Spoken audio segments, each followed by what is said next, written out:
خپیبله سرتور سر داسې راووته ماښام کې خپیبله سرتور سر داسې راووته ماښام کې ګلمخې پام چې ونه کې خیرې ګناهګارېږي درد یمه ښه هسې نه چې مړ مې را ژوندې کې درد یمه ښه هسې نه چې مړ مې را ژوندې کې د مرګ نه پس مې قبر له راځي ګناهګارېږي. السلام علیکم ګرانو کتونکو، ستاسو ادبي ملګری داود شاه درد یمه او تاسو خپرونه اورئ مایار. د مایار خپرونې دغه یو مقصد هغه شخصیتونه تاسو سره په دغه شیشه مخامخ کول کم چې په مایار پوره او د پښتو ادب ته سنجیده وي. په دغه لړ کې نن راغلی یو شګیپایان ته یقینا د داود زو ښکلې علاقه ده چېرته چې یو ځوان فکره شاعر په کام مین ډېر محترم شاه حسین ملنګ صاحب د زندګۍ دغه 2 شپې تیری د ښاغلي نه به نن په خپل پروګرام کې خواږه شعرونه اورو، د دوی په زندګۍ باندې به خبره کوو او تاسو سره به معرفي کوو. ډېر محترم شاه حسین ملنګ صاحب په مایار خپرونه کې درته ستړي مه شي او په خیرالې وایم. ډېره مننه کوم ستاسو داود شاه درد صاحب چې زموږ د غریبۍ کلي ته راغی او موږ هم د خپل معیار کې ځای راکړو مقام راکړه. ډېره مننه کوم. ډېره زیاته مننه شاه حسین ملنګ صاحب. د مایار کتونکو سره ځان معرفي کوي، نوم مو څه دی او د کوم ځای یې؟ زه د مومندو ایجنسۍ یم او دلته کوزه شګۍ کې شګیپایان کې ژوند کوم او شاه حسین مې نوم دی، ملنګ مې تخلص دی. سمه ده ملنګ صاحب، یو څو پوښتنې ضروري ګڼم. د کتاب په اړه باندې مو څه خیال دی؟ کتاب مو به راشي که نه وي راغلی نو وجوهات راته هم ووایئ. انشاءالله کوشش خو دی چې کتاب به راشي. د یو ملګري په مرسته باندې د عزیز الرحمن پیجوال صاحب چې افغانستان سره تعلق لري د هغوی په مرسته باندې به انشاءالله زموږ کتاب ډېر زر تر زره راشي که خیر انشاءالله. شاه حسین ملنګ صاحب الله دې وکړي. ګرانه ادب کې مو کوم صاحب زیات خوښیږي؟ غزل خوښوئ که نظم خوښوئ؟ یاره جي غزل هم زیات خوښ دی او نظمونه هم خوښ دی خو غزل هم ډېر خوښ دی. سمه ده. د مایار کتونکو سره به څه شریکوئ؟ یو څو شعرونه به ووایم. د ناظم صاحب په فرمایش باندې د غزل نه مخکې یو 3 شعره دي. وایي هسې منصفانو په ما خپره ښکله پړې کړم هسې منصفانو په ما خپره ښکله پړې کړم د هغه ناکردۍ ډېرې وي خوشمارې غوښتو او د اختر ورځ پې هم دا شورې په رنګې تېره شوله د اختر ورځ پې هم دا شورې په رنګې تېره شوله یوې کونډې ته بچي جړل بیزارې غوښتو د اختر ورځ پې هم دا شورې په رنګې تېره شوله یوې کونډې ته بچي جړل بیزارې غوښتو او د غربت د لاسه دومره بې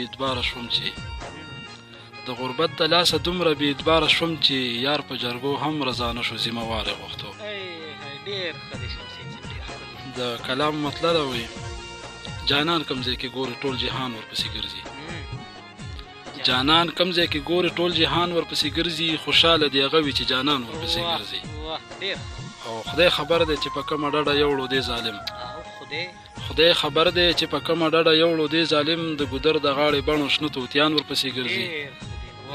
او که بورا د رنګه تور دی خو په ګل پسې روان وي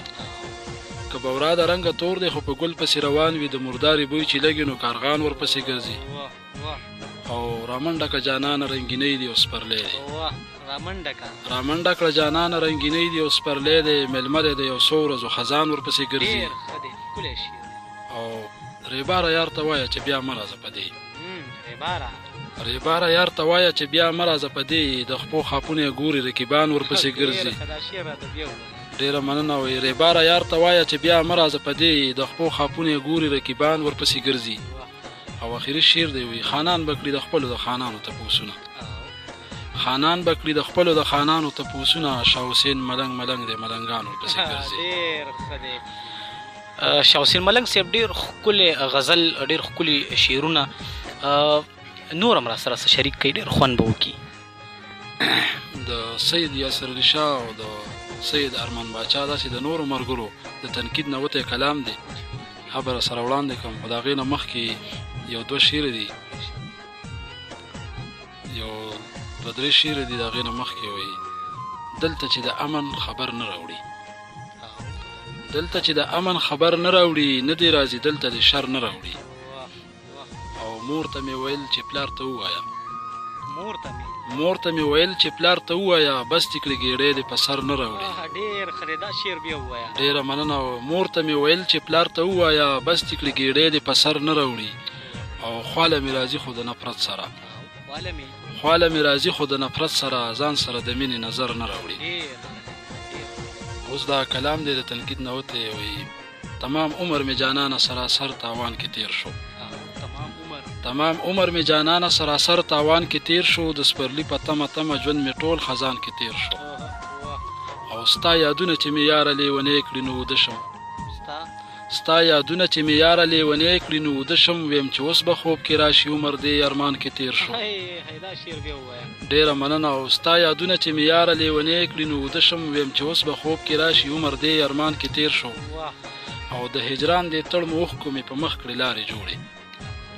د هجران دې تړ مو اوښکو مې په مخ کړې لارې جوړې ژوند د شمار څو ورځې شپې و په باران کې تیر شو د هجران دې تړ مو اوښکو مې په مخ کړې لارې جوړې ژوند د شمار څو ورځې شپې و په باران کې تیر شو او زما زړه پې زخمي شوی دی جانانه ځان خبر کړه زما زړه پې زخمي شوی دی جانانه ځان خبر کړه ستا د سترګو غشی راغی نیغ زما ګریوان کې تیر شو ډېره مننه آخري شعر دی وایي چې مې فکر له ملنګه ستا خواږه خیالونه راغله چې مې فکر له ملنګه ستا خواږه خیالونه راغله بس یو سوی سویلی مې د زړګي میدان کې تیر شو شاه حسین ملنګ صاحب ډېر ښکلی یو نظم را سره شریک کوي کتونکي مینوال چې کوم ستاسو دي ډېره غوښتنه کوي پیغام ورکوم خپلو بچو ته که هغه مو را سره شریک کړو یقینا زما خپله ډېر زیات خوښ دی نو ډېر خوند به وکړي ډېره مننه کوم د نظم نه به مخکې یو دوه شعر ووایم وایي چا د زړه کور کې ځای نه کړم ټول جهان راته معلوم شو چا د زړه کور کې ځای نه کړم ټول جهان راته معلوم شو ترېنه ډېر لاسونه تو دي خپل ګریوان راته معلوم شو او نه دې زړه کې رحم راغی نه قبول شو ستا په در کې نه دې زړه کې رحم راغی نه قبول شو ستا په در کې ما بلا سوالونه وکړه دا خپل ځان راته معلوم شو ډېره مننه وایي نه دې زړه کې رحم راغی نه قبول شو ستا په در کې ما بلا سوالونه وکړل دا خپل ځان راته معلوم شو اوس دغه نظم دی عنوان یې دی وایي پیغام ورکوم خپلو بچو ته وایي ای بچیه تا ته زه یو څو خبرې کوم دا خبرې د اسلام او د پښتو خبرې کوم ته د کلي دې نږدې مکتب ته ځه په ادب باندې ورځه او په ادب باندې راځه ته په دې مکتب کې ځان داخل کا ای بچیه ډېر څه ته حاصل کا هم وایه مکتب همون سحر ماښام کوه د استادانو مشرانو احترام کوه جومات ته ځه ته سپاره د الف بیتې وایه ما ته داجي او مور ته بیبې وایه ای بچیه د سبق سره خواري کوه بیا خیر دی مازدیګر کې بلوري کوه د خوارۍ سره به منیټر د هر کلاسې ای بچیه هر کال یې به پاسې چې سبا ستا نه لوی سړی جوړ شي نو زما به هله زړګی جوړ شي هسې نه چې بې تعلیم او بې هنره پاتې شي هسې نه بې کور او بې وره پاتې شي هسې نه چې بیا زما په شان ټیکې ګوري او ګرځي ځمکې اجارې ګوري دغه هم زما یو همت دی دا مې هم د لاس او خپو یو مشقت دی ای بچیه دا حدیث د پاک حضرت دی چې حلال رزق ګټل هم عبادت دی خو دغه غټ دولت دی چې له تا نه عالم جوړ شي چېرته د اسکول یا د جومات معلم جوړ شي زما یو خوږ ملګری د کلاسو چې په زړه کې د تعلیم ورسره احساس و نن هغه د سرکار یو غټې نوکرۍ لځي بچیه ستا داجي له هغه شان دیاړۍ لځي نو داسې وخت کې سخت ارمان راځي چې د کالج نه هلکان راځي وایي شاه حسین اختر حسین ته دا منې او که نه اوس راته وایه سکول ته ځې او که نه ښایي شاه حسین ملنګ صاحب ډېر ښکلی په زړه پورې نظم ګرانو کتونکو د شاه حسین ملنګ صاحب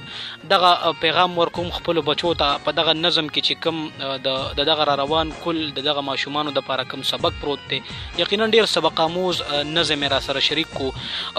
شاه حسین ملنګ صاحب ستاسو نه یوه نړۍ مننه کوم چې په دومره مصروفه وخت کې مو د معیار دغه خپرونې دپاره دغه وخت وویسته او ما له مو راکړو ستاسو هم یو جهان مننه کوم چې په دې خپل معیار پروګرام کې موږ له بر ځای راکړو موږ هم پکې راضي کړو موږ هم پکې موقع راکړه ډېره مننه کوم ډېره مننه ګرانو کتونکو د شاه حسین ملنګ صاحب نه مو د خوند او د رنګ شعرونه واورېدل انشاءالله ډېر ژر به د یوې نوې مرکې سره حاضرېږو تر دې دمه ورکې کوربه داود شاه درد کیمرامین محمد عثمان او ما سره ناس ملګري ناظم ارشاد علي او محمد سیار له اجازت چرته چې هم یې الله مخاد لره آباد لره په لوی الله مو سپارم د الله په امان